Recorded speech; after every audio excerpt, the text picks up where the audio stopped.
हैदरपुरा मुठभेड़ के विरोध में सड़कों पर उतरी पीडीपी। राजभवन के बाहर पीडीपी कार्यकर्ताओं ने किया प्रदर्शन।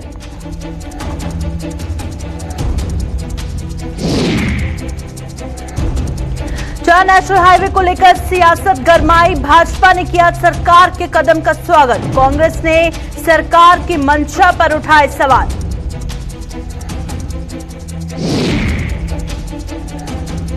खराब फसल का मुआवजा न मिलने पर किसान हुए परेशान। किसानों ने सरकार से लगाई जल्द मुआवजे की गुहार।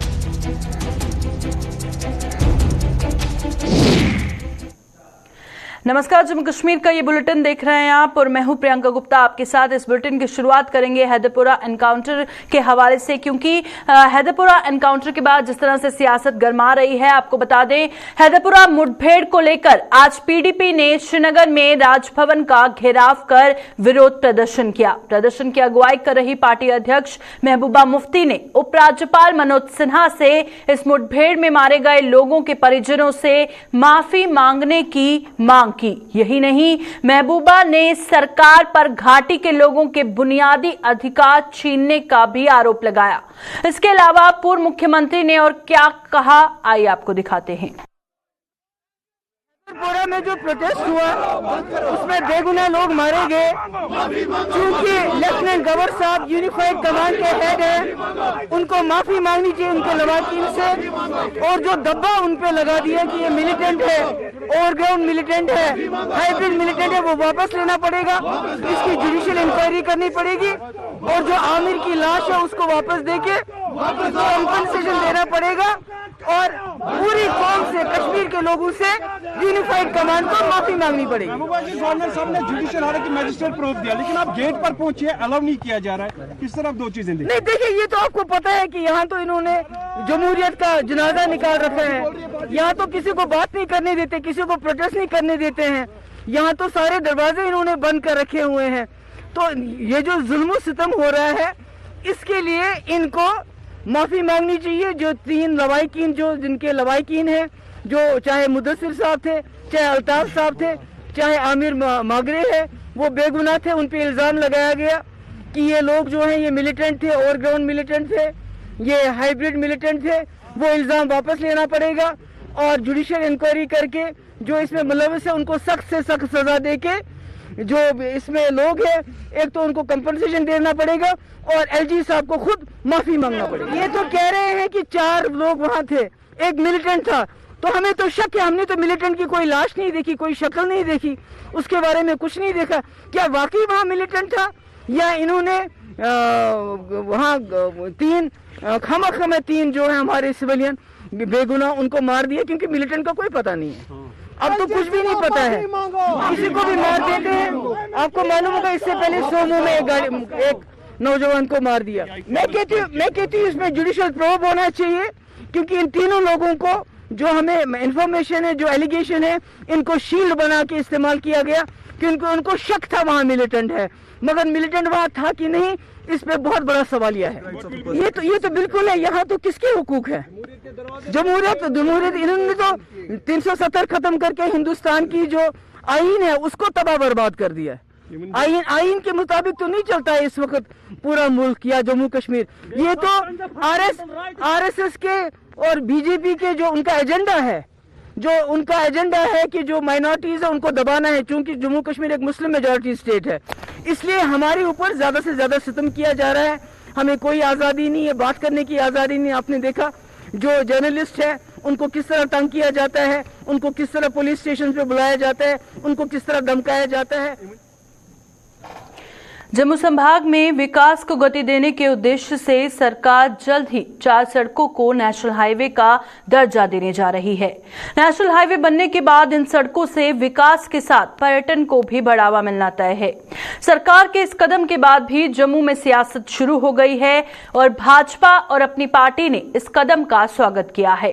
प्रदेश भाजपा नेता अभिनव शर्मा ने कहा कि सड़क संपर्क ठीक होने से ज्यादा औद्योगिक इकाइयां जम्मू में वजूद में आएंगी, जिससे युवाओं को रोजगार मिलेगा। वहीं प्रदेश कांग्रेस ने सरकार की इस मंशा पर शक जताया। प्रदेश कांग्रेस के प्रवक्ता कपिल सिंह ने सरकार के इस कदम पर आशंका जताते हुए कहा कि कहीं सरकार इन सड़क को नेशनल हाईवे का दर्जा देकर इन पर नए टोल प्लाजा बनाने की योजना तो नहीं बना रही। ये ट्रांसपोर्ट मिनिस्ट्री इतना फंड जम्मू कश्मीर में दे रही है और उसी कड़ी में 4 और हाईवेज बनने जा रहे हैं जो भद्रवा, पुंछ, रजौरी को भी डायरेक्ट दिल्ली से लिंक करेंगे। तो जैसे आप कभी अपने बच्चों को कंपटीशन के लिए दिल्ली में एग्जाम के लिए जाते हैं, आपको कितनी तकलीफ उठानी पड़ती है, एम्स में जाते हैं या कहीं और जाते हैं, तो ये रोड कनेक्टिविटी जो है एक डेवलपमेंट का बेस होता है। जितनी रोड कनेक्टिविटी ज्यादा होगी इतनी डेवलपमेंट ज्यादा होगी। मैं एक बात और कहूं आपके माध्यम से, डेवलपमेंट किसी स्टेट या किसी यूटी की या किसी कंट्री से सिर्फ सरकारी नौकरी से नहीं होती। डेवलपमेंट के लिए सबसे बड़ा फाउंडेशन जो है road connectivity, electricity, 24/7 electricity supply जो है नहीं होती थी, ये चीजें बनने से डेवलपमेंट होती है। इससे अब होगा क्या, जब इतनी कनेक्टिविटी बढ़ेगी, मल्टीनेशनल कंपनीज यहां पे आएंगी, कारपोरेट सेक्टर यहां पे आएगा, इंडस्ट्री यहां पे आएगी, इंफ्रास्ट्रक्चर क्रिएट होगा। जो बच्चे सरकारी नौकरी चपरासी के लिए भागते हैं या एसपीओ के लिए या होमगार्ड के लिए 6-6 हज़ार के लिए, वो प्राइवेट सेक्टर में जाएंगे। और उनको जम्मू में मैं आपके माध्यम से उनको आश्वासन देता हूं, जम्मू में 3-4 साल में जब प्राइवेट और पब्लिक सेक्टर आएगा, मल्टीनेशनल सेक्टर आएगा, जो बच्चा ग्रेजुएट होगा उसको प्राइवेट एम्प्लॉयमेंट भी 20-25-30 हज़ार से कम नहीं मिलेगी। ये वो दायरे रखें, उनका फ्यूचर ब्राइट है।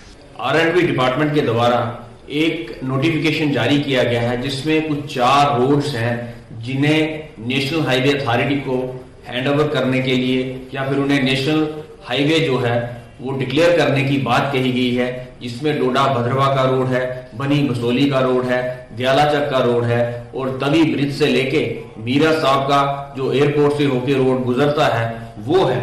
ये इसको हैंडओवर करना जो है वो हम समझते हैं कि ठीक है, इंफ्रास्ट्रक्चर तो ऑलरेडी डेवलप हो रखा है। पिछली जो सरकारें थी जम्मू कश्मीर प्रदेश के अंदर, उन्होंने बहुत काम किया और इंफ्रास्ट्रक्चर जो रोड्स का है वो ऑलरेडी डेवलप्ड है। लेकिन नेशनल हाईवे अथॉरिटी को ये हैंडओवर करने का मतलब कहीं ये तो नहीं कि फिर भी जम्मू के अंदर और टोल प्लाजा लगाए जाएंगे।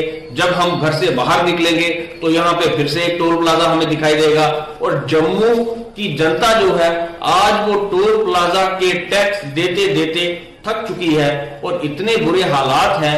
आज जो महंगाई है वो अपनी चरम सीमा पर है और ये जो सरकार है कहीं अगर ये टोल लगाने का बंदोबस्त कर रही है तो ये मैं इसका कड़ा विरोध करता हूं। ये जो 4 नए हाईवे बनाने की घोषणा की गई है, मुझे लगता है ये बहुत वेलकम स्टेप है और इससे जम्मू कश्मीर की डेवलपमेंट में, तरक्की में एक नया आयाम जुड़ेगा। क्योंकि नेशनल हाईवे जो है वो कनेक्टिविटी के लिए बहुत ज़रूरी है। जब चौड़ी सड़कें होंगी, यहाँ ट्रैफिक जैम कम होंगे, तो बाहर से जो टूरिस्ट है जो आते हैं, माता वैष्णो देवी के लिए यात्रु आते हैं, बाबा अमरनाथ के लिए आते हैं और जो कश्मीर घूमने के लिए आते हैं, उन लोगों को काफ़ी सुविधा रहेगी और साथ साथ में जो व्यापार है, जो कारोबार है, उसको भी मदद मिलेगी। और मुझे लगता है इसका ये एक सराहनीय कदम है और इसका प्रशंसनीय कदम है। इसकी बहुत बहुत मुबारक है जम्मू कश्मीर के लोगों को। बीते दिनों हुई भारी बारिश और ओलावृष्टि के कारण धान की फसल को हुए नुकसान का किसानों ने जल्द से जल्द मुआवजा देने की अपील की है। आरएसपुरा क्षेत्र के किसानों का कहना है कि उन्हें अपनी अगली फसल भी लगानी है और अभी तक किसानों को नुकसान का मुआवजा नहीं मिला, तो ऐसे में वे अगली फसल कैसे लगाएंगे।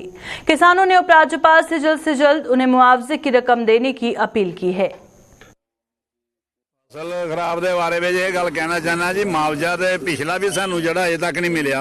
पिछे भी साडी फसल का बड़ा नुकसान हो गया ही।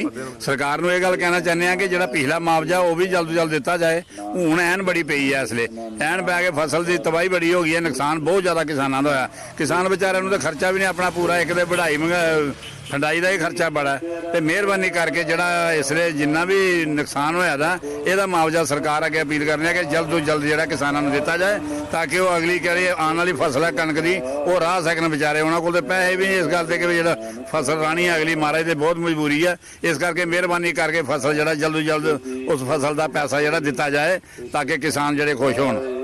सतपाल मंडी किसान, मैं सरकार अगे जनाब गवर्नर साहब अगे बेनती करना कि मेहरबानी करके किसान भरा बड़े दुखी ने, पिछली बार भी जिस मौके ਜਿਹੜੇ गेहूं ਦੀ ਫਸਲ ਜਿਹੜੀ ਝਾੜੀ ਗਈ ਸੀ ਤੇ ਉਹਨਾਂ ਨੂੰ ਕਈਆਂ ਭਰਾਵਾਂ ਨੂੰ ਮਿਲਿਆ ਮਾਜਬਾ, ਕਈਆਂ ਨੂੰ ਨਹੀਂ ਮਿਲਿਆ ਤੇ ਹੁਣ ਮਿਹਰਬਾਨੀ ਕਰਕੇ ਕਿਸਾਨ ਭਰਾ ਬਹੁਤ ਦੁਖੀ ਨੇ। ਜਿਹੜੀ ਐਨ ਦੇ ਓਲੇ ਪਏ ਨੇ ਵੱਡੇ ਵੱਡੇ, ਉਹਦੇ ਨਾਲ ਕੋਈ 70% ਜਿਹੜੀ ਬਾਸਮਤੀ ਜਿਹੜੀ ਆ ਝੜ ਗਈ ਆ, ਬਾਕੀ ਮੁੰਜੀ ਵੀ ਝੜ ਗਿਆ ਸੀ। ਮੈਂ ਬੇਨਤੀ ਕਰਨਾ ਕਿ ਮਿਹਰਬਾਨੀ ਕਰਕੇ ਗਵਰਨਰ ਸਾਹਿਬ ਅੱਗੇ ਅਪੀਲ ਕਰਨੇ ਆ ਕਿ ਮਿਹਰਬਾਨੀ ਕਰਕੇ जम्मू कश्मीर के गवर्नर साहब अगे अपील करने मेहरबानी करके किसानों भरावां नूं जल्द से जल्द मुआवजा दिता जाए। प्रधानमंत्री नरेंद्र मोदी द्वारा कृषि कानूनों को वापस लेने के बाद देश के साथ साथ जम्मू कश्मीर में सियासत गरमाई हुई है। विभिन्न सियासी पार्टियों के नेताओं के इस फैसले को लेकर प्रतिक्रियाएं सामने आ रही हैं और इस कड़ी में पीडीपी महासचिव महबूब बेग के इस कदम पर अपनी प्रतिक्रिया में कहा कि ये किसानों या फिर किसी सियासी पार्टी की जीत नहीं है, बल्कि ये लोकतंत्र की जीत है। उन्होंने कहा कि इस कदम से ये साबित हो गया है कि लोकतंत्र में संसद नहीं, लोग शक्तिशाली होते हैं। जो जीता है ये कोई पार्टी नहीं जीती है, मेरे हिसाब में जमहूरियत जीती है। मेरे हिसाब से जिसको हम समझते थे कॉन्सेप्ट ऑफ इंडिया, वो कल जीता है। और ये भी सामने आ गया है कि सिर्फ पार्लियामेंट में मेजॉरिटी से ही जो कवानीन बनते हैं वो ताकत नहीं है। ताकत लोग हैं, ताकत किसान हैं, ताकत का सरचश्मा किसान है, यहाँ के लोग हैं। कि ये कल जमहूरियत की जीत हुई। इसी जमहूरियत को जिंदा रखने के लिए आपके पास मौका है कि जो आपने ऐसे ही कवानीन बनाए थे 5 अगस्त को 2019, जिसमें हमारे ही कॉन्स्टिट्यूशन की धज्जियां उड़ा दी गई थी, क्योंकि हमारे कॉन्स्टिट्यूशन ने वो हुकूक दिए थे। इंडियन कॉन्स्टिट्यूशन से सेक्रेट डॉक्यूमेंट और कोई डॉक्यूमेंट नहीं है। उसकी लाज रखने के लिए, जैसे कल आपने लाज रख ली कि सिर्फ पार्लियामेंट में मेजॉरिटी की जो है वो बुनियाद नहीं है जमहूरियत की। जमहूरियत की बुनियाद लोगों की आवाज़ है। मैं आपको मुबारकबाद देता हूँ और उम्मीद करता हूँ जैसे कल आपने वो कवानीन मनसूख किए, इसी तरह आप वो कवानीन जिससे जम्मू कश्मीर लद्दाख के लोगों के आईनी हुकूक छीने गए, वो भी आप मुस्तरद करेंगे। जम्मू कश्मीर में बढ़ते कोरोना संक्रमण के मामलों के बाद शासन प्रशासन सतर्क हो गया है। शासन द्वारा कोरोना संक्रमण को फैलने से रोकने के लिए कोरोना गाइडलाइन का पालन करने का आह्वान किया जा रहा है।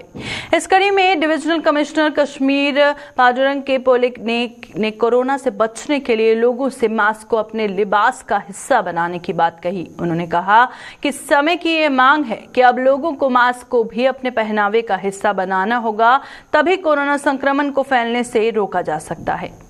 कोविड को हम तभी हरा सकते हैं जब हम हमारे कॉस्ट्यूम्स का पार्ट मास्क को बनाए। किसका पार्ट? कॉस्ट्यूम्स का पार्ट। चाहे हम वैली में जो है फेरन पहनते हैं, पंजाबी जो है वो डिफरेंट ड्रेस पहनता है, या केरलाइट जो है वो लुंगी पहनता है, लेकिन आज वर्ल्ड में जो है ये वबा जो पूरे वर्ल्ड में फैली है, उसने हर आदमी को एक सेम कॉस्ट्यूम दिया है, वो है मास्क। ठीक है, चाहे आप ट्रिपल लेयर पहनो या N95 पहनो, ये जो यूनिवर्सल मास्क जो है, यूनिवर्सल कॉस्ट्यूम का जो पार्ट बना है, अगर हमने उसको उसी तरीके से वो कंप्लाई किया, चाहे हम बात कर रहे हैं, कुछ भी कर रहे हैं, मास्क को नीचे नहीं करना है और प्रॉपर तरीके से पहनना है नाक और मुंह पर, तो डेफिनेटली हम उसको हरा सके। मैं आपको आपके ज़रिए से पब्लिक को ये कहूँगा, वैक्सीनेशन तो आप लोगों ने काफ़ी किया है। फर्स्ट डोज जो है 100% श्रीनगर में हुआ है, 85% के करीब जो है सेकंड डोज भी हुआ है। मैं आम आवाम की उसके लिए शुक्रिया अदा करना चाहता हूँ, लेकिन ये वबा जो है अभी तक ख़त्म नहीं हुई है। हमने अभी भी जो है उसको फॉर ग्रांटेड नहीं चल सकते हैं। मेरी रिक्वेस्ट है कि आप मास्क जो है पब्लिक प्लेस पर घर से बाहर निकलते हैं तब हमेशा आपके मुंह पर। पंजाब कांग्रेस प्रदेश अध्यक्ष नवजोत सिंह सिद्धू के इमरान खान को अपना बड़ा भाई कहने पर पूरे देश में सियासी घमासान मचा हुआ है। भाजपा ने नवजोत सिंह सिद्धू के इस बयान की कड़ी आलोचना की और नवजोत सिंह सिद्धू के इस बयान को लेकर आज जम्मू में भाजपा ओबीसी मोर्चा द्वारा विरोध प्रदर्शन किया गया और नवजोत सिंह सिद्धू का पुतला दहन किया। प्रदर्शन की अगुवाई कर रहे भाजपा के प्रचार सचिव सुनील प्रजापति ने पंजाब कांग्रेस प्रदेश अध्यक्ष के बयान की निंदा करते हुए कहा कि पाकिस्तान देश में आतंकवाद फैलाकर मासूम लोगों की हत्या कर रहा है और ऐसे देश के प्रधानमंत्री को नवजोत सिंह सिद्धू बड़ा भाई बता रहे हैं। उन्होंने कहा कि ऐसे बयान देने वालों को देश माफ नहीं करेगा। आपके अध्यक्ष नवजोत सिंह सिद्धू ने जो बयान दिया है कि इमरान खान मेरा बड़ा भाई है और मुझे उससे बड़ा प्यार है, हम आपके माध्यम से ये जानना चाहते हैं कि उनकी क्या मंशा है, कांग्रेस पार्टी की क्या मंशा है, कांग्रेस पार्टी क्या दिखाना चाहती है कि जो पाकिस्तान पूरे देश के हर एक शहर में आतंकवाद फैला रहा है और जिसने पिछले 30 सालों में जम्मू कश्मीर में आतंकवाद से बुरी हालत की हुई है, वो क्या दिखाना चाहती है कि पाकिस्तान से उसको बड़ा प्यार है। कांग्रेस पार्टी राहुल गांधी से हम पूछना चाहते हैं कि आपके इसमें क्या जवाब है कि आपका इमरान खान आपका बड़ा भाई है, आपको उससे बड़ा प्यार है। हम इससे इनकी निंदा करते हैं कड़े शब्दों में और ये बताना चाहते हैं कि ऐसी बातें जो बयानबाजी करेंगे उनके लिए अच्छा नहीं होगा, देश उनको कभी माफ नहीं करेगा। All India confederation SC/ST OBC organisation ने जम्मू में प्रदर्शन किया और प्रदर्शन कर रहे इन लोगों ने आरोप लगाया कि सरकार ने उनके साथ जो वादे किए उन्हें आज तक पूरा नहीं किया गया। SC/ST और OBC वर्ग को उनके हितों से वंचित रखा जा रहा है और कन्फेडरेशन के प्रदेश प्रधान ने कहा कि LG प्रशासन उनकी मांगों को पूरा नहीं कर रहा। उन्होंने कहा कि SC/ST OBC के अधिकारों की जब बात आती है तो LG सरकार गूंगी बहरी बन जाती है। कल सूत्रा state president all India confederation of SC/ST OBC organisation और NSYF आज सरकार ने हमें मजबूर किया है। सरकार ने 370 और 35 जाने पर वायदा किया था SC/ST OBC के जम्मू कश्मीर में अच्छे दिन आएंगे, तो अच्छे दिन ये आए हैं कि इन्होंने रिजर्वेशन प्रमोशन भी बंद कर दिया, रिजर्वेशन रिक्रूटमेंट भी बंद कर दिया, बैकलॉग पूरा नहीं कर रहे हैं, मंडल कमीशन रिपोर्ट लागू नहीं कर रहे हैं और अभी जो सब इंस्पेक्टर की पोस्ट हैं उसमें से जो एज कंसेशन SC/ST को पूरे देश में 5 साल की और OBC को 3 साल की मिलती है, जो 370 से पहले मिलती थी जम्मू कश्मीर में, पूरी बंद कर दी है। हमें ये लगा है कि ये LG सरकार जो है बहरी है और अंधी है। 1 लाख मेल LG साहब को दिया गया और उसके बाद ट्विटर पर ही, लेकिन नहीं सुनी। 26 नवंबर को कॉन्स्टिट्यूशन डे है, पूरे डिस्ट्रिक्टों के अंदर कॉन्फेडरेशन ये सेमिनार करेगी और लोगों को बताएगी कि ये सरकार सिर्फ एडवर्टाइजमेंट करती है और ये झूठ मारती है, ये कॉन्स्टिट्यूशन जो है उसको बदल रही है और जितने SC/ST OBC के अधिकार हैं उनको खत्म कर रही है। जम्मू कश्मीर अपनी पार्टी के यूथ विंग द्वारा जम्मू में 1 दिवसीय सम्मेलन का आयोजन किया गया, जिसमें पार्टी के बड़े नेताओं सहित बड़ी संख्या में पार्टी कार्यकर्ताओं ने भाग लिया।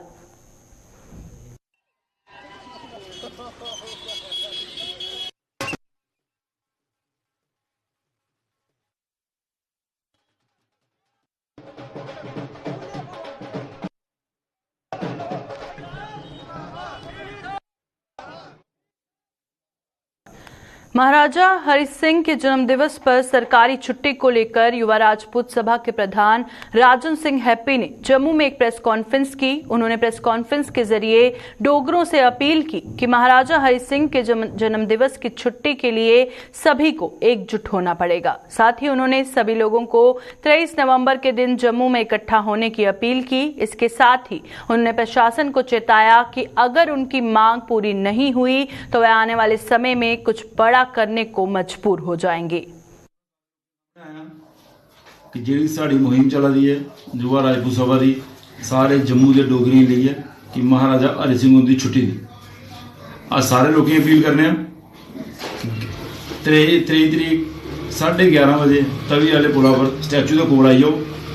सारे जम्मू के डोगरी की, सिर्फ राजपूत नहीं, सारे जम्मू के लोग, जम्मू के डोगरे जो अपने आप ही डुग्गर प्रदेश के डोगरे समझते हैं, वो सारे आई जाओ।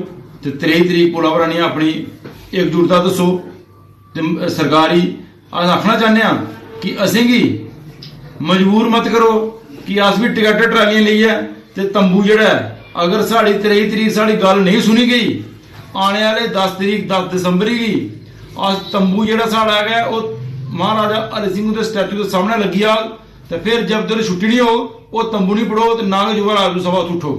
सारे लोगों की अपील करने खास करिए एडमिनिस्ट्रेशन ही LG मनोज सिन्हा साहब ही तो खास करिए जी रूलिंग पार्टी है BJP कि जल्द को जल्द इस मुद्दे का पर अपना संज्ञान लाओ तो जम्मू के लोगों की जी गल है ये दिल्ली तक पहुंचाओ नहीं तो असें भी जंतर मंतर में जंदे टाइम नहीं लगना तो दिल्ली वाली सरकार ने जब तक पुला पर नहीं आई तो फिर असें उठना नहीं है अं पुला पर बैठने की मजबूर मत करो।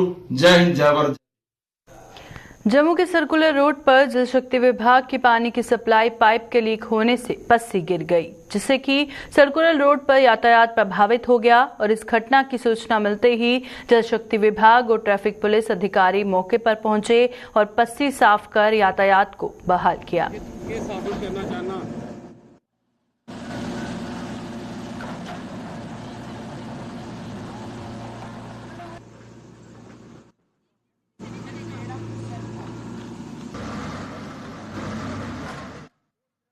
ये मेरा नाम रितेश गुप्ता है, मैं R&B का कॉन्ट्रैक्टर हूँ। यहाँ पे सुबह कोई 5-5:30 बजे PH की कोई सप्लाई के कारण लीकेज हो गई है जिसके कारण की पूरी लैंडस्लाइड हो गई है रोड पे और ये सुबह 5-6 बजे की बात है जो हमें पता चला कि हमें इन्फॉर्मेशन मिली कि डिपार्टमेंट की तरफ से, फिर हमने अपनी JCB और टिप्परें यहाँ पे लगा दी हैं। अब ये सर्कुलर रोड है, यहाँ कहते हैं पाऊ की टैंकी के पास ही ये जगह, मतलब लैंडमार्क दिया जाता है। ये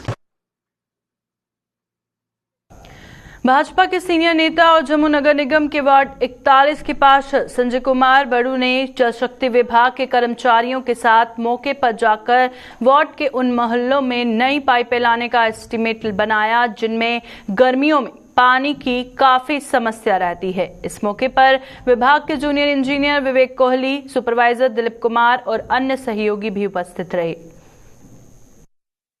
आज वार्ड नंबर 41 में हम PHE विभाग के हमारे जेई जो हैं विवेक कोहली जी के साथ निकले हैं।